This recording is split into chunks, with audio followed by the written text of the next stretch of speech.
It's excellent. She keeps us in line.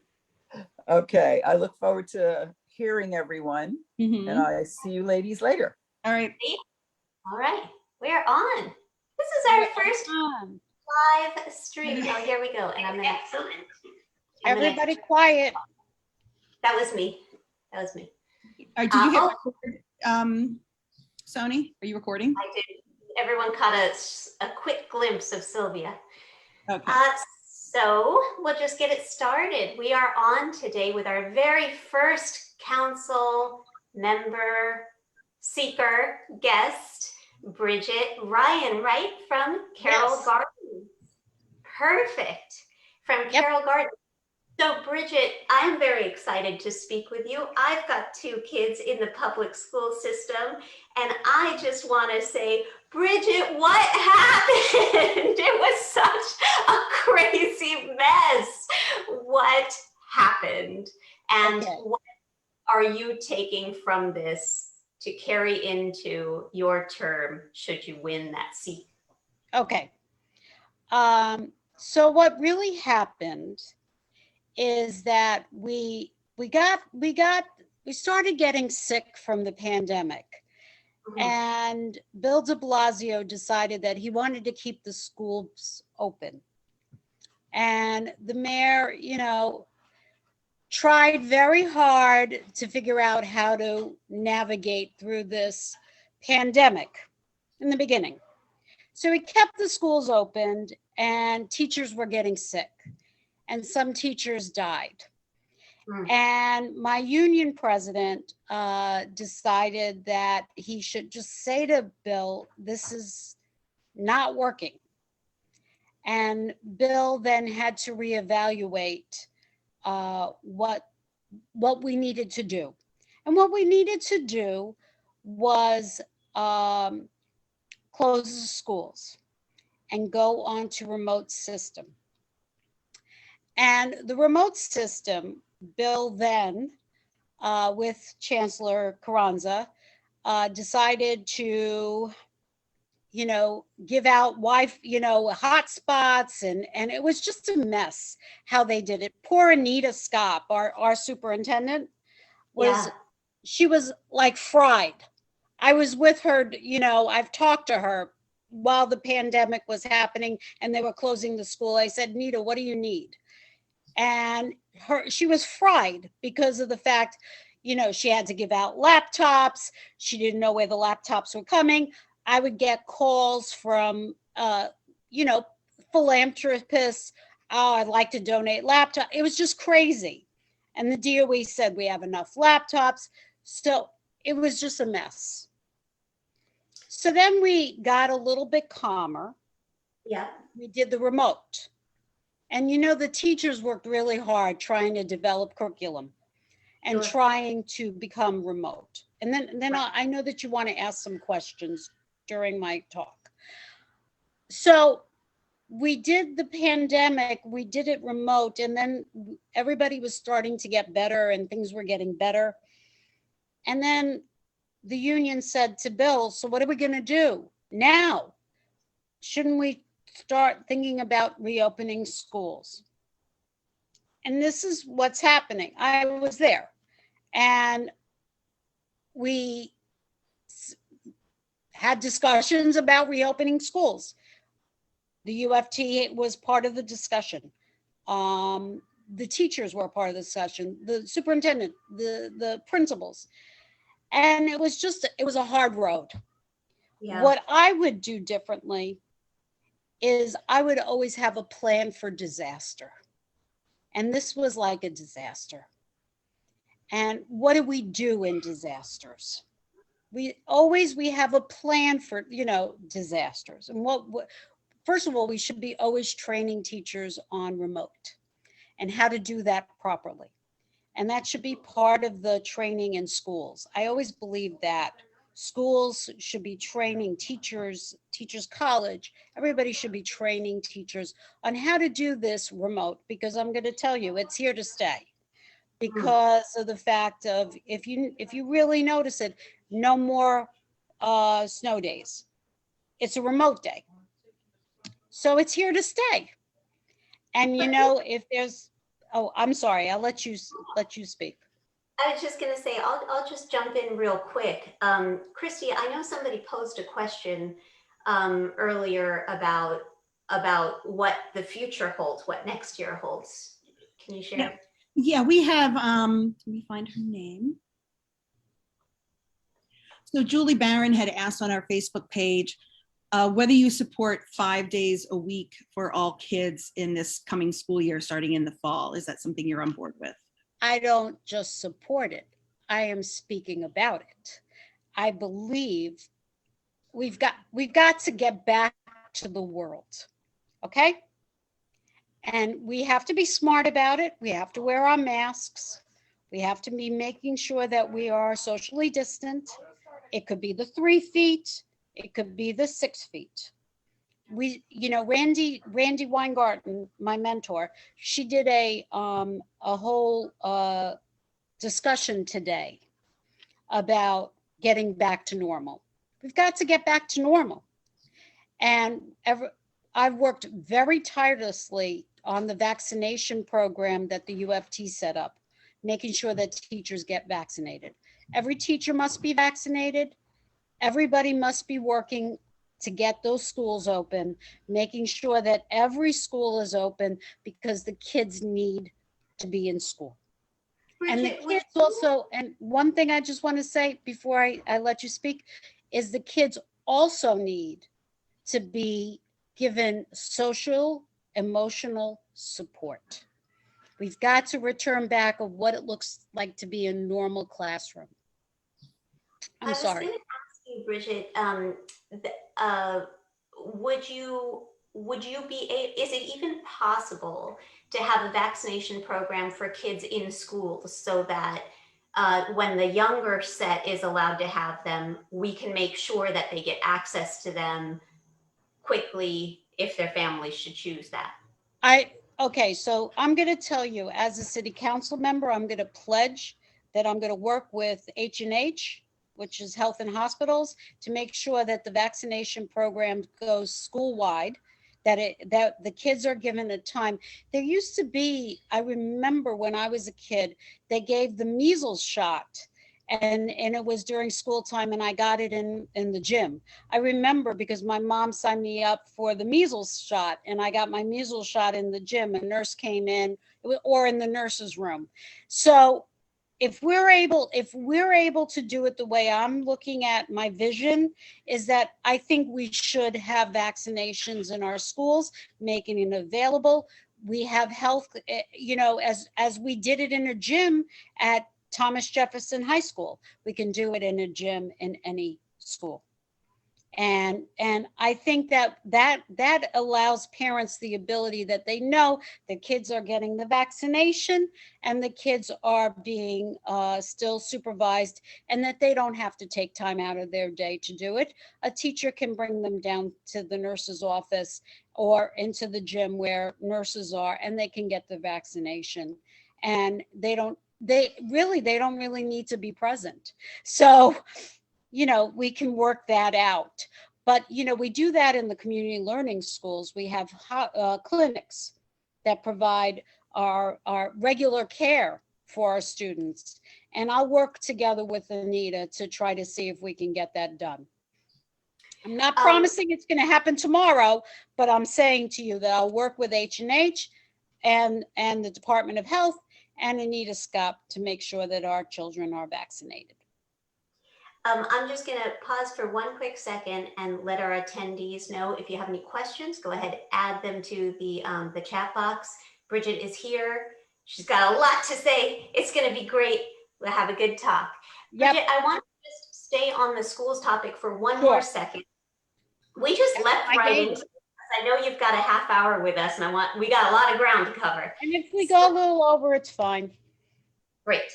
I wanted to ask a little bit about school desegregation. Of course, here in our neighborhood, we've had the middle school lottery. Hold on one second.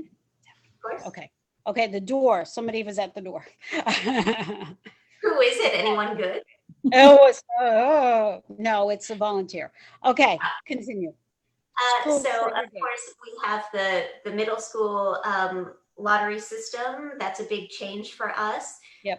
There is the rezoning potentially in the works at the elementary school level. Mhm. So I want to get your thoughts as an educator. If you don't know, Bridget was an educator in the Flatbush area. Is that right? And Yep. Windsor Terrace. Did I get that right? No. I was at, it's a cute story. I started off as a 7th grade science teacher and I couldn't cut it. So I went to elementary school.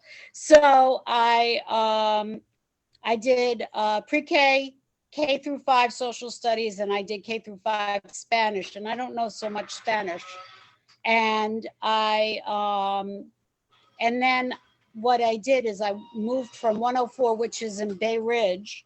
I moved to District 22, which is PS 109, and that's where I got the school building built Got at Farragut Road. Gotcha.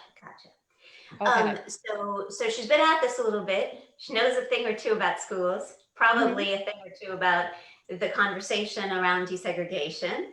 Yep. And now Bridget, just to kind of keep everyone in the loop, is a UFT liaison, right, to City Hall. And what do you do in that capacity, Bridget? Okay, so I'm gonna go to 2 parts. I'll tell you what a UFT. Okay,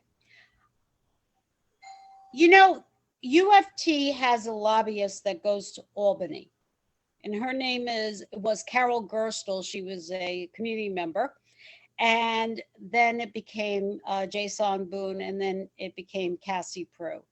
You don't know these people, but we have an Albany person. So I went to Randy when I was Randy Weingarten's aide. So that meant I carried her pocketbook. I went with her to meetings. I made sure that she I took notes. I made sure that I had gotten business cards. So that was my job. And I said to Randy, I'd like to branch off and do something more in the UFT. So Randy said, well, you like going to City Hall with me. Do you want to stay there part-time and work as my City Hall person? So what I did is that I covered all the committee hearings. That's every committee of the City Council. And I did the budget negotiations with the president of the union. So anytime she had a budget negotiation with the mayor, I was present. And anytime she had a budget negotiation with the City Council, I was present. Or I did my own with council members individually. So that was my job as the City Hall. I created it. I made it happen, and it was Randy and I continued with it throughout Michael Mulgrew's tenure. And I just decided I want to do it for my beautiful community that I love. So I'd rather be, instead of UFT City Hall liaison, as Park Slope, Kensington, Windsor Terrace, Borough Park, Carroll Gardens, Cobble Hill, Gowanus, and Columbia Waterfront's City Hall liaison. So that's one part. Now, desegregation, I would like to piggyback on what the good work that has been done, and I'd like to continue the work. Working alongside Anita Scott, I've got to say this, we have the most phenomenal superintendent in the district. She is tireless. She works hard. She has the most experience out of all the superintendents throughout the city of New York. She even worked with my mother, may her soul rest in peace. My mom was the head of special ed for District 2 for her tenure, and she also was the deputy superintendent of District 2. So education's been in my life, and I would like to continue the package, the diversity package. I'd like to broaden it. I'd like to make sure that our libraries in our community have diverse library offers, like, multi-language books, and making sure that we have multi-language workshops, and that we are inviting everybody throughout the city to enjoy our library system. Our libraries are one of the best. and it's the prettiest. If you ever go past our libraries, and I'd like to continue the work that's being done with the diversity package. You have another question. I was just going to follow up on that. So when you say continue the work, like what do you mean exactly? What would that look like? Broaden it and, make it where, okay, I know that I speak about two areas. I speak about children coming from other parts of the borough coming to our district, and I want to continue that. And I want to make sure that our district is serving the whole city. We have the best of everything. But I also would like to make sure that our children from our district have our schools, go to our schools like a high school. I don't like the fact that our children are, and I know I'm going into different tangents, but I will get to the main point. But I like our children to go to our high schools. I don't want them to going, to Manhattan to go to high school. I think that, I'd like them to be around their neighborhood. So that's one of my proposals. In terms of the diversity, I want to make sure that, our classrooms are making sure that they have an ability for ELL, making sure we have bilingual education, making sure that we are testing in multi-language, and making sure that we present cultural diversity too. I remember when I taught Spanish, I would invite my children to go to a Spanish restaurant or go to a cultural center that the Hispanic ballet, the Hispanico, I would bring them and they would learn the culture. So besides like the cultural integration, would you be open to getting rid of zones or increasing the zones in some capacity for the different schools, especially at the elementary school level, I mean? Well, I got to tell you something. I want to study that zoning package that was rolled out on the 11th. Really, so if you can just forgive me, I need to sit down and really do a dumpster dive on this, because like Anita, was like garbly-gook. They presented it to the CECs and it was like a lot of information, and it was too much information at one sitting. I'd like to dumpster dive it, and can I ask you guys to invite me back? And I am going to do this again with you. I will do this throughout the whole election and when my tenure as city council person. So you have a permanent guest. We would love. So I just have to say that, didn't you watch the CEC presentation? And I thought it was a lot. And I really want to know a little bit more about the rezoning. And I am going to speak to Anita about this, because I think that it's only fair to you and to the audience that I study this. That sounds reasonable. We're just going to leave education, stick pin in that. We'll come back to it another time. Please come back. Moving right along. Anything, Christy, anything else on education before we leave the topic? Not on education, no. Okay. Let us go into our storefronts. One thing that comes up a lot on our pages, and I know it's an issue too in Carroll Gardens, we've lost so many businesses that have been just well-loved places. It's been a really rough year, a rough several years. Our world economically has changed so much. So my question to you is this: there has been a rent stabilization, a commercial rent stabilization bill that just hasn't gotten any traction. Would you take that up? I would take the rent stabilization bill up, but I'm going to say this. I want to punish the landlords that keep their storefronts vacant and take money from your pocket. I'm sorry. It's a manipulation that landlords have decided that they're going to keep it empty. They're going to accept the money that they get from the government. You know, they get some Lulu, I'll call it Lulu, and they keep the vacant building.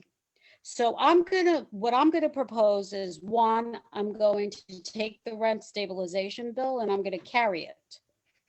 Number two, I'm gonna create another bill and I'm gonna say, if you do not have your storefront occupied with either a minority-owned business, a woman-owned business, or an LGBTQ plus owned business, then you're going to have to figure out how you're going to subsidize yourself, because you're going to stop getting the subsidies immediately.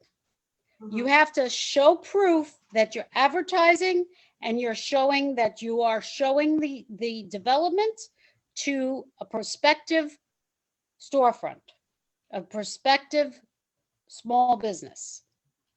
We had an interesting conversation with one of our great businesses, a spa that was here that was lost in the pandemic, and that was owned by Daniela.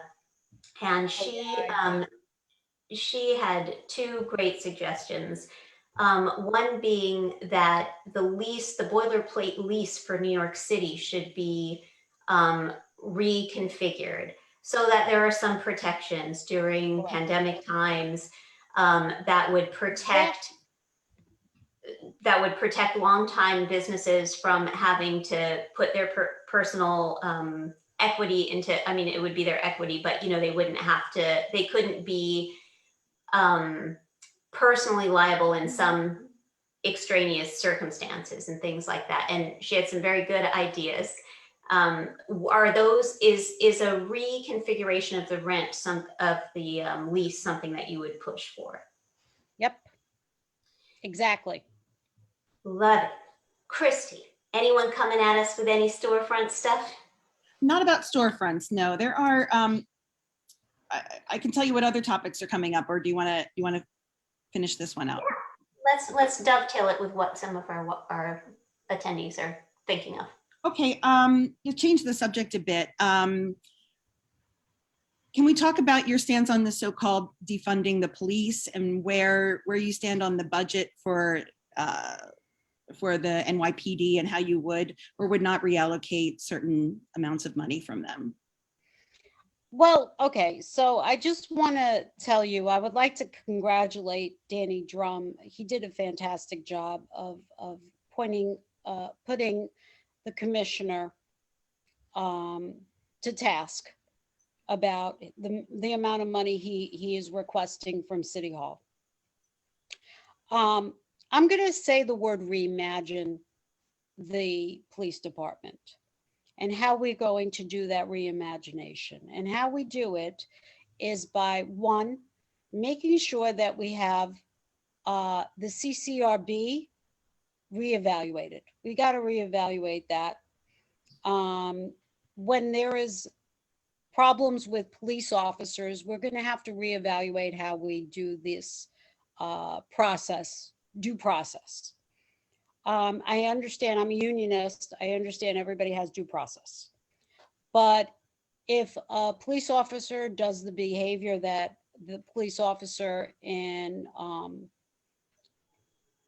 Staten Island did, and the police officer in, the George Floyd case, those police officers must be automatically fired, and they must be automatically removed.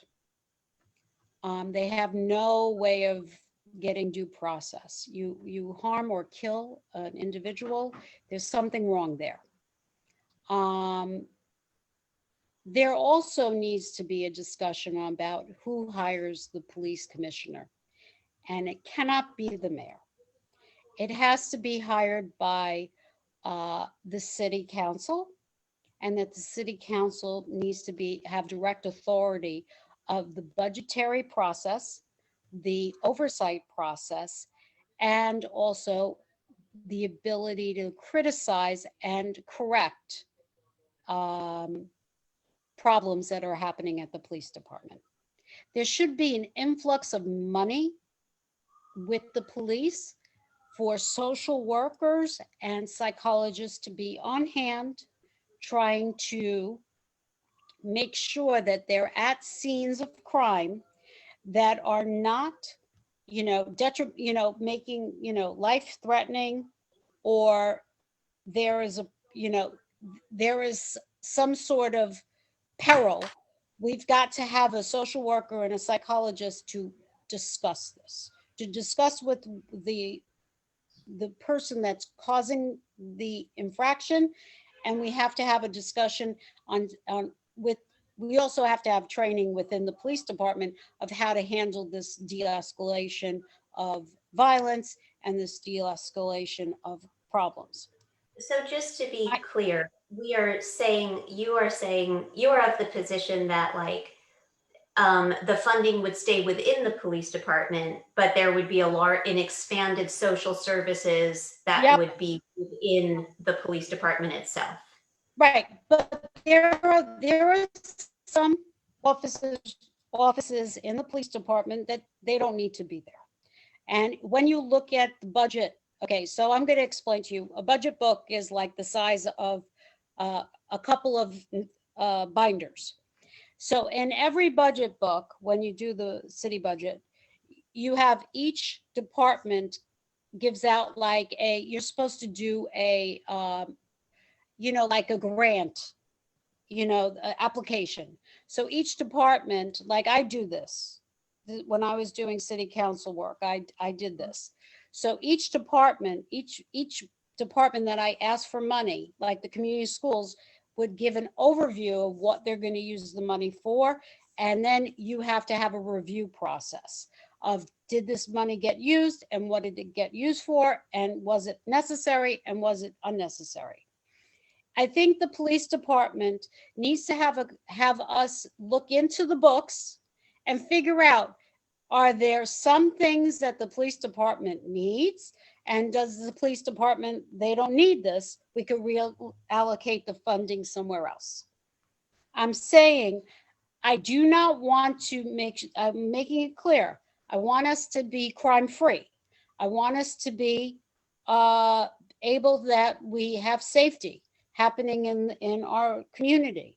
But I'm saying to you that we have to reevaluate and reimagine how we pay for the police department, how the police department looks, and how we handle ourselves in an active crime, and how we handle ourselves in a dispute, and how we handle ourselves dealing with different crimes.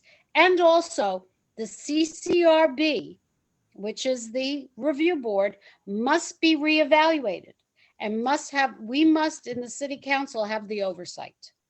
So I am telling you, as a city council member, I need to be the boss of the police department, not the mayor. The mayor cannot, because then the mayor gets all swayed. Oh, I need to fudge my ComStat numbers and make sure it looks good for me. I got to say this, the situation in the subways are deplorable, what's happening. It's deplorable. People getting pushed into the tracks, that's deplorable. We have to figure out what's going on here. And we have to work together. And as your city council member, I work for you. I don't work for a mayor and I don't work for a speaker. So I will have community voice when I have discussions about the police budget. I will always have community voice. I'm not going to be edicting. I see. So we're talking about somewhat reevaluating how the structure operates, but basically keeping the structure. Yes, I don't believe in, I can't say, let's throw out the police department. Gotcha. Public safety is necessary. We need to have that, but we have to figure out a different way of doing it. And we have to work together as a community. Christy, what else? What other topics are coming up there? There are some more particular topics to our neighborhood. Sure. One that had a very lively debate on our page was about the use of electric bikes. Oh my God. So Julie's asking, there's some concern about the prevalence of unregulated electric bike traffic in the neighborhood. What would you propose the city do to address this safety issue? First of all, I am sorry, Grubhub. I am sorry, Seamless. I am sorry, Uber. I'm sorry, all these electric bikes that go on the sidewalk. You're getting a ticket. In my world, you're getting a ticket. One, because you cause harm to me. I'm walking the sidewalk and all of a sudden I see the Chinese food guy, and God love him, he's serving a purpose. We want to have our egg drop soup, but he's using his bike on the sidewalk. No, that's what bike lanes are for. Number two, you need to have a special license. It's like a motorcycle, and you got to have safety requirements to the electric bikes. You know, and you have to license yourself to drive these bikes. It's not a regular bike. It's an electric bike. It's like a motorcycle. It's like a Vespa. If you think about it, Vespas are electric too, you know, so, you know, you don't use gas on a Vespa. So what I'm saying to you is that we have to have safety precautions, and we have to have, make sure that they're on the sidewalk. They're not on the sidewalk, they're on the bike lanes, and they're doing the right thing, and they're observing traffic laws, and they're not speeding through, and they're not causing accidents, and they're not hurting pedestrians. I'm Bridget, telling you, I see it. one of the concerns that came up in our discussions about the e-bikes was that a number of the workers are immigrants, maybe not so documented. They are financially, it's going to be tough if they get ticketed for them personally. So how do you kind of navigate that, knowing that there is a demand and a working condition which kind of sets up this situation of hurry and getting to their spot in a particular time and all of that, and also the safety need? How do you thread that needle, and can you, between these two elements? Well, you know, information is powerful. And when you provide people information, it's very powerful. So we need a multilingual pamphlet given to the e-biker. And then we also need to have a conversation with the store owners, you know, the restaurant owners, and say, listen, I appreciate the fact that you're doing business in my community. I'm happy, you know, Buddy Burrito needs to come to my house. I need it to come to my house. You know, La Vila needs to drive to my house. I love it. But I'm explaining to you that we need to have a conversation with our owners, and we need to have a conversation with the drivers. Yes, I understand that some of them are undocumented and some of them are afraid of immigration. I understand, you know, but we got to give them some more education. I'm a teacher, so we have to educate them. And I'm looking for the safety of others. We have children that are walking in the street. We have dogs. We have adults, and we have elderly, and we don't want them mowed down with these bikes on the sidewalk. It just doesn't help. You know, Sure. So if you were going to take on this issue, if you were to be our council person, would you sort of start with the ticketing philosophy, or do you start with the outreach and then ease your way? You know, the outreach first, and then if they continue this behavior, then we have to go to the owner of the restaurant and say, listen, you don't want to get ticketed. This is you got to observe the laws. And bike, you know, when we have these bike lanes, the bike lanes are purposeful for bikes. And, you know, even though it's an e-bike, they have to use the bike lanes, not the sidewalks. If we can, They have to observe laws. On the topic of bike lanes, I was reading a little bit, Bridget, about your idea of the thoroughfare from Prospect Park down into, I got you, man.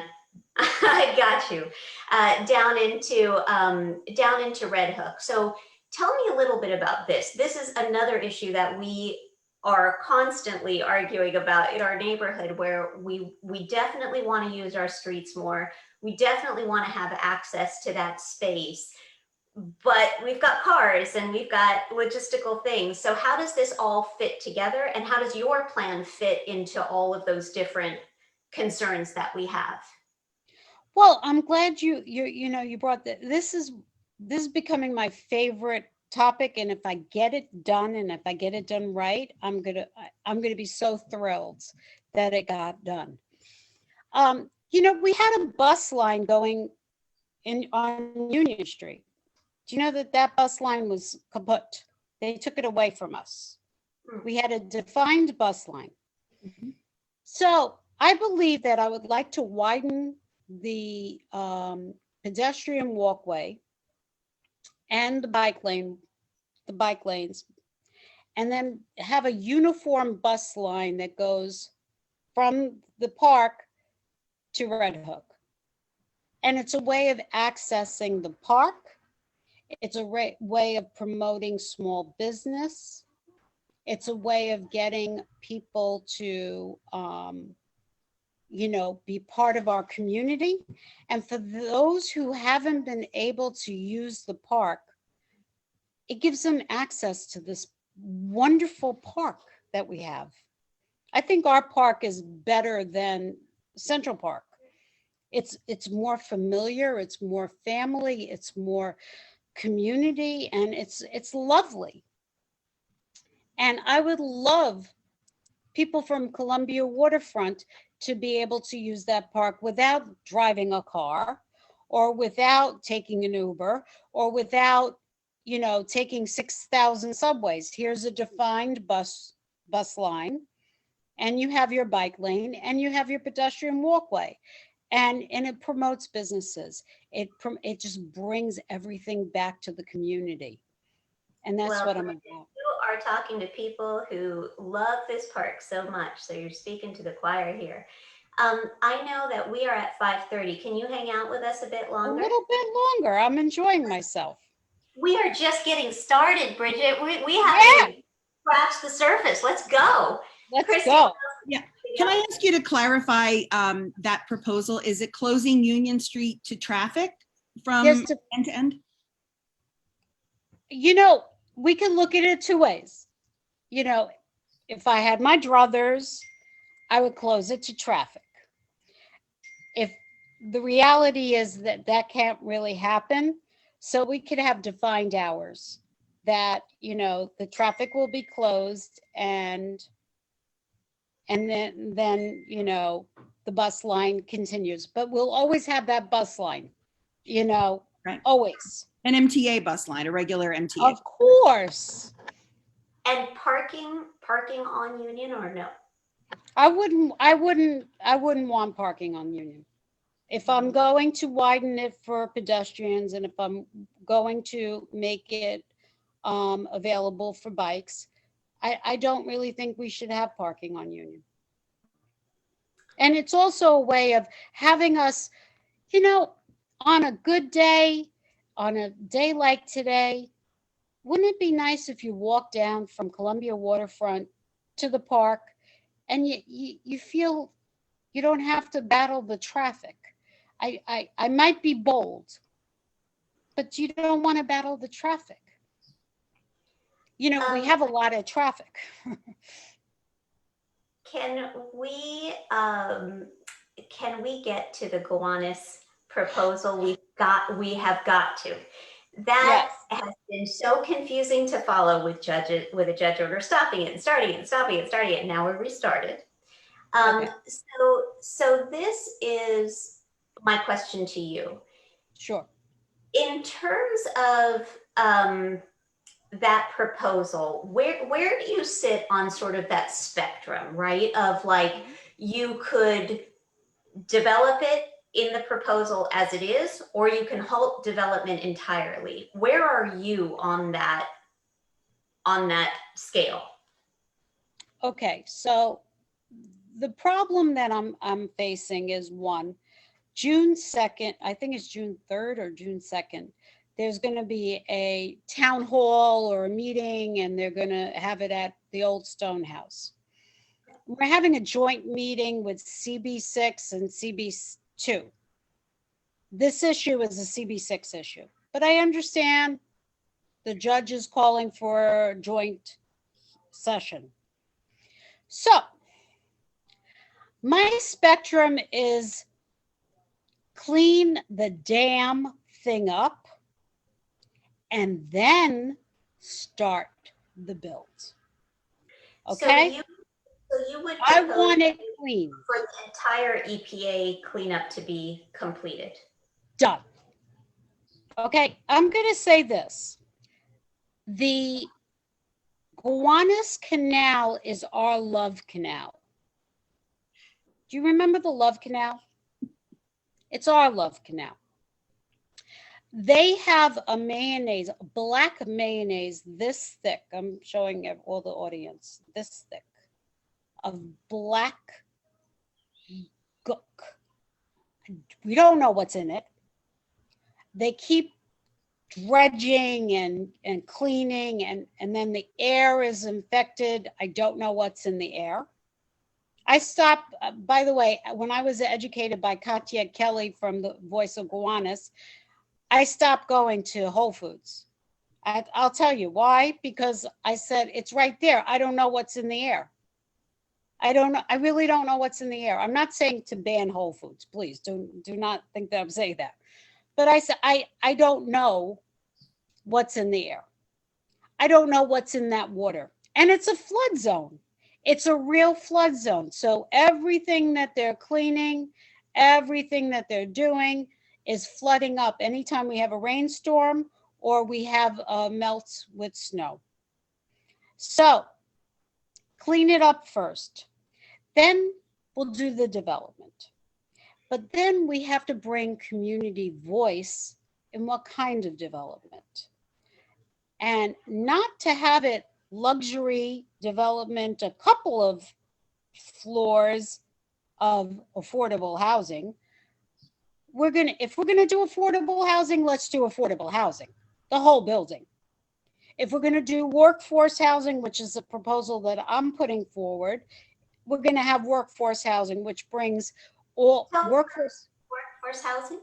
Workforce housing is when you have teachers and firefighters and cops and nurses and doctors all living in the same community that they work in. And it's easy travel, easy commute. And Al Shanker developed this model. There are 3 developments by Brooklyn Bridge that were teacher-owned. And those were workforce housing for teachers, subsidized housing for educators to live and work in the community that they work in, that they live in. But we need to have everybody at the table. We need to have community at the table. We need to have unions at the table. We need to have everybody speaking the same issue, and we're learning about the same issue. Let me ask you one question that just popped Sure. up, and that was your workforce housing. Somebody was saying, isn't that proposal basically the same as Gowanus Green, which means the build 100% affordable? And I know the Gowanus Green proposal is at the deepest adjusted median income bracket. So are you proposing basically that same concept? It's similar. It's a similar concept, but also the applications are given to people that are working in the neighborhood they're like, okay, a teacher works at PS 29. They're getting an application to live in that site. But I'm saying to you, I will accept anything until it's clean. So, I need it clean. I need it to feel comfortable that people are going to live there safe. So let me pose this issue to you. It Sure. sounds like if the ULURP goes, there could very well be, the decision may very well have been made for you. So you might be inheriting I know. the issue, this space. So in that case, it sounds like your greatest role is going to be in making sure that the things that kind of can get lost in the points of agreement, the stuff that isn't so baked in, that you are still continuing to champion those. Mhm. So it sounds like the biggest working model that seems to have council support seems to be the coalition model, where they are basically asking for a few non-negotiable needs to be met. One being that there is funding for the NYCHA housing. Mhm. And that sounds like one of those things that can easily fall through the cracks that you'd have to keep on top of. And that there is a citizens panel that can do some oversight. So an additional level, right? Those Yep. sound like two really big things. And also, of course, the sewage, the CSO, the stormwater runoff issue that we have and the flooding in that. Yep.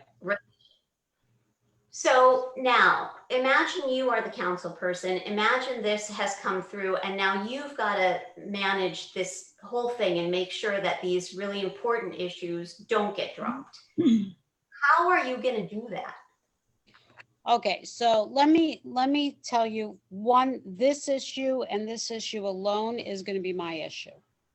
I have fought really hard on behalf of my community to have this done right. Okay? And I want to, I'm going to say this to you. It's going to be my issue. So I'm going to tell everybody here in this audience, making a promise, I'm going to personally handle the Gowanus issue. So I am going to be in charge of this issue. I am going to bring great people. I'm going to bring the EPA into this. I'm going to bring Voice of Gowanus into it. I'm going to bring frogs into it. I'm going to bring unions into it. I'm going to bring community into it. And we're all going to have a discussion on how it's going to be done correctly. Not this flim flam, let's get this thing done before I leave my office. Because the reason why it's being done now is Bill wants it done immediately, and so does Brad. Okay? So the two of them want this done now. So no waiting, no waiting, no waiting. I'm saying, okay, now it's on my shoulders. But I'm personally going to take care of this, and it's going to be done right. We're going to make sure that I've been endorsed by both NYCHA housings, the Gowanus and Wyckoff Gardens, and I'm going to make sure that they get the best of everything. And that's going to be part of my job. And that when we do this affordable housing piece, it's got to be 100% affordable. And this luxury stuff, we're going to have to got to rethink it. We have enough luxury housing. The Lich is becoming luxury. Nobody thought of putting affordable housing there. Nobody had that conversation. Nobody brought community into it. And I'm going to say this, everybody looking out there, looking at me, you're all going to be part of the discussion. I don't do edicts. I do community voice. That's my thing. Christy, any questions coming in? Anything that we need to address? Well, I see this question that's come up on Zoom, and it says, isn't Fifth Avenue Committee, the co-sponsor of that site, a local CDC that gets local people enrolled in the affordable housing that would be built there? The Fifth Avenue Committee is the agency that will probably be doing the affordable housing. But I need all of community to talk, not just the Fifth Avenue Committee. I met with the Fifth Avenue Committee.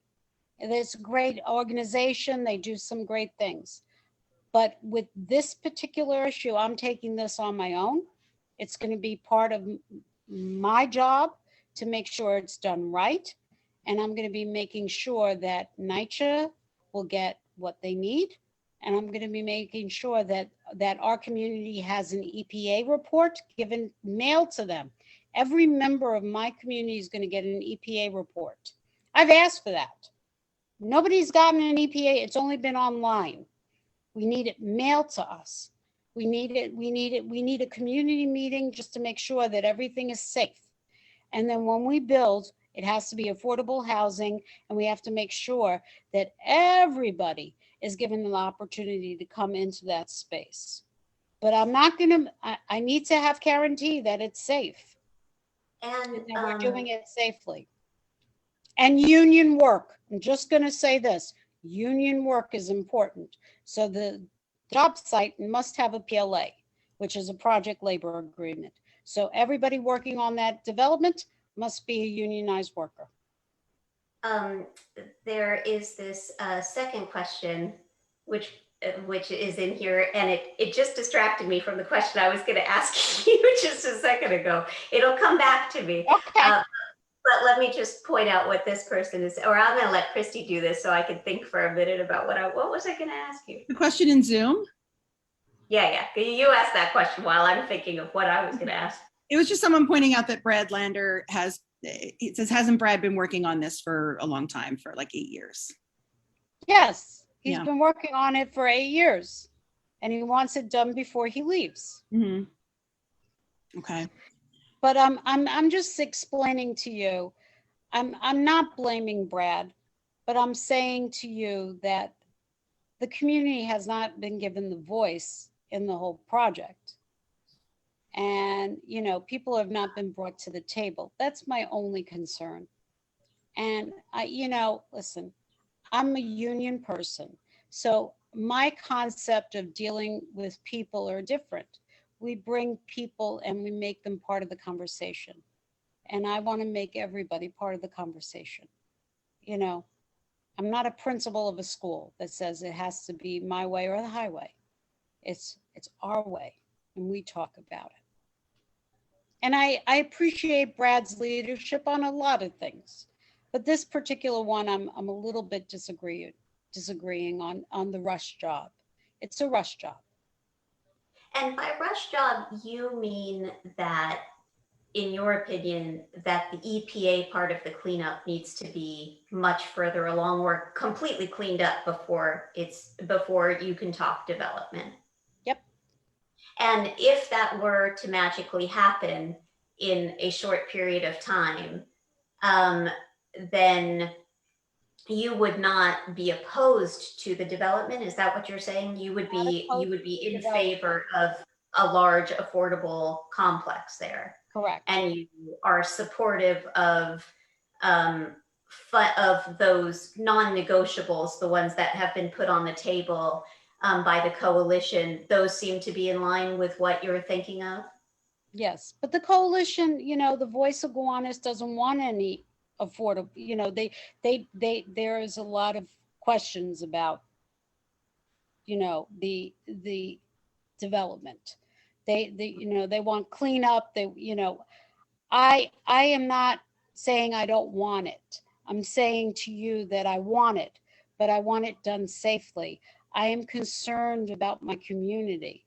I have concerns about this toxic waste that is being spewed up. That's what I'm concerned about. Okay? Makes sense. Sony, the question you were thinking of, Sony and I were, and Sylvia were talking yesterday about some of the luxury buildings that have a mandate for a certain number of affordable housing units. Yes. Have not followed through on that, and don't seem to be suffering any penalty as a result. Correct. Do you have any recourse or any idea of how you might address that? The same way that I will have those landlords that keep that storefront vacant if they don't comply to what they agreed upon. See, everything is an agreement. So if you make an agreement and you say you're going to do something, you better do it. as Council Member Ryan, I'm going to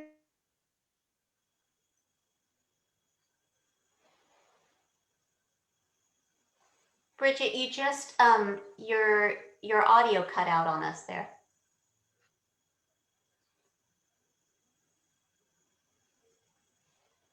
Can you hear I me think- now? Now we Yeah, can. Okay, Yeah. so my something happened. So the luxury, I'm going to be the watchdog, and if you don't comply, then I'm going to have to make sure that I contact the powers that be, and you're going to be punished. You made an agreement. If you're going to break the agreement, then it's really a bad scene with my mouth and the way that I handle things. You're not going to want to see what I'm going to do. And I'm going to make sure that you live by your agreements. Like every voter has asked me to live by the agreements that I have put to them. They want me to agree to follow these goals. And if I don't follow those goals, I expect to be voted out. Do you understand?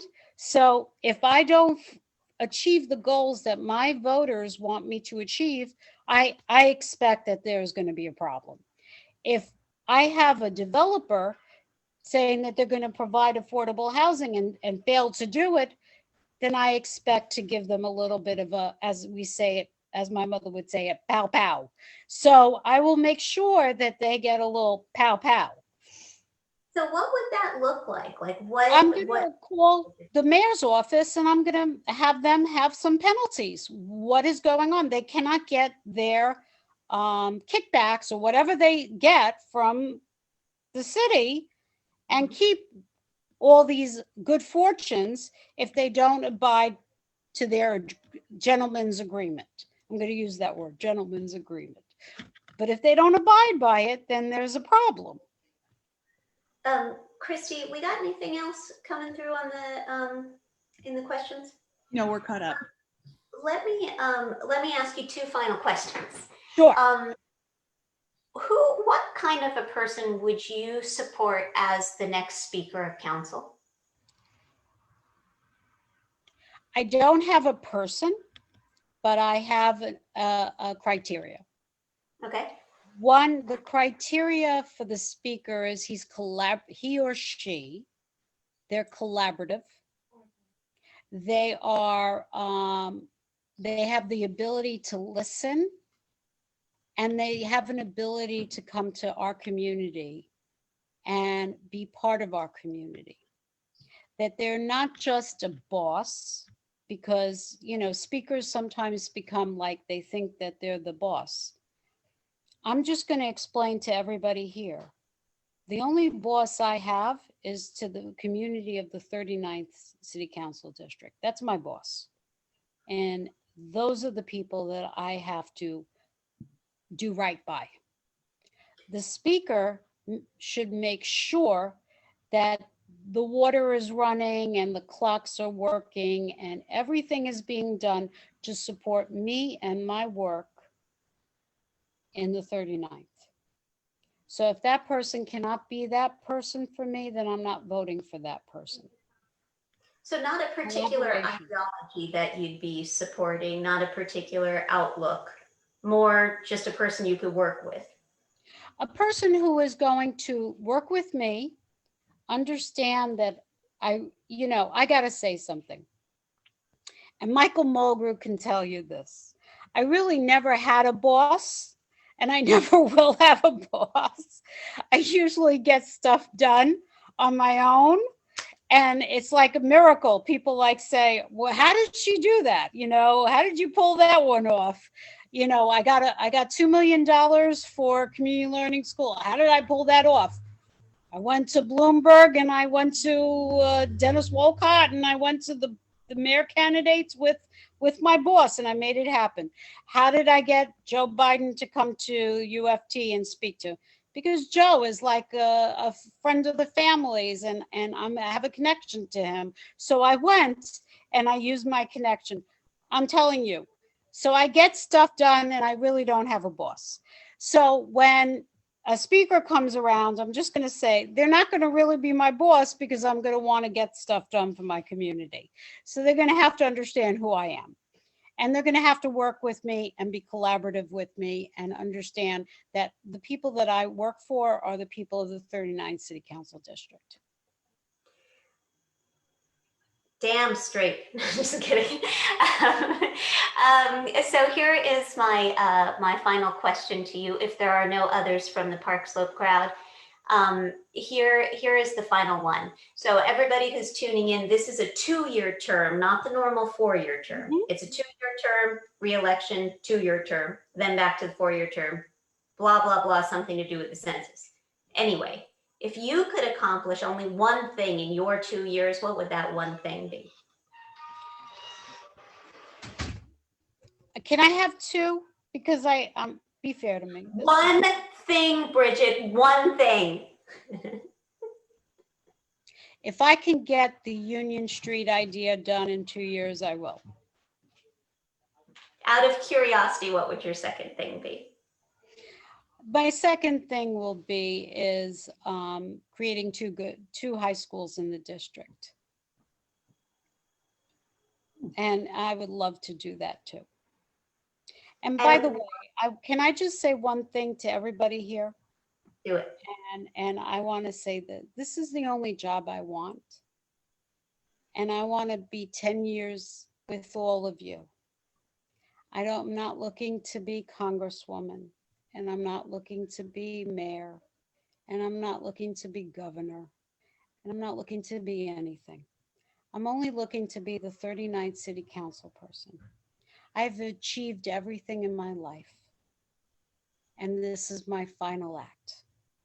And this is what I want to do because I love my community and I love everybody here. And that's what I want to do. And that's what I want to achieve. So it's not just 2 years. It's going to be 4 years and 4 years after. And then my crowning glory is to see how the happiness of my community, because they have the representative that they deserve and they need. Somebody hands-on and somebody that loves them, and then somebody that treats them like humans, and somebody who doesn't care about something that happened in Miramar, cares about what's happening on 7th Avenue and thinks about the park and dreams about having the high schools and having the dog park and having a picnic with everybody in my community in Prospect Park, and that we're all celebrating each other. And we're going to do that in honor of my mother, because my mother served her community and I want to serve mine.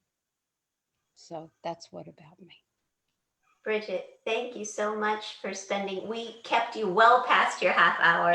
I told you we would be fun to talk to, right? I love this, and I'm coming back again. Please do. So thank you so much for spending part of your evening with us and for making it a whole hour. We're so grateful. And thanks for sharing about your mom with us. I'm sure she would be proud of the run you're making. Thank you so much for coming to address all of us. And if we have other questions, we're going to let you know. Sylvia's on with us. Hey, Sylvia. Sylvia's back. Is that just to say thank you? Thank you, Sylvia. Thank you, Christy. All right. Thank you so much. This is wonderful. Thank you for joining us. You. See you later, Bridget. See you later. Bye-bye. BrigetRein.com. Look at my website. And she's Briget Rein, everybody. All right. Good night. Bye. Bye. Wait, can I?